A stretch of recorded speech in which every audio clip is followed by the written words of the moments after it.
তো দেখো ভিডিওটা আবার এখান থেকে শুরু করলাম। দেখতেই পাচ্ছ আমাদের রানিমাকে সবাই দেখে নাও। এখানে ক্রাউড দেখো, কত মানুষের ভিড় আমাদের এই রানিমায়ের দর্শন করার জন্য। অনেক দূর দূরান্ত থেকে লোকজন আসে।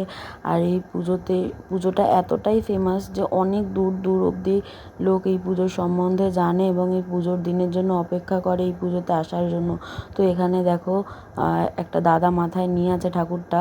তো আর একজন যিনি মাথায় নেয় তাকে অবশ্যই দেখাবো। আর এটা হচ্ছে সেই পায়ে জল ঢালার মুহূর্ত, যে মাথায় ঠাকুরটা নিয়ে আছে তার পায়ে জল ঢালছে, সেই দাদার পায়ে জল ঢালছে। এখানে দেখো ছোট্ট গপু মায়ের দর্শনের জন্য অপেক্ষা করছিল। এখানে দেখো রানিমা মন্দিরে প্রবেশ করে গেছে। তো দেখতেই পাচ্ছ কত মানুষ এখানে আছে। এই যে এই কাকা হচ্ছে মাথায় করে ঠাকুরটা নিয়ে আসার, তখন যে দাদার মাথায় ছিল এটা হচ্ছে ওই কাকারই ছেলে। তো দেখো ফাইনালি রানিমা তার সিংহাসন গ্রহণ করেছে।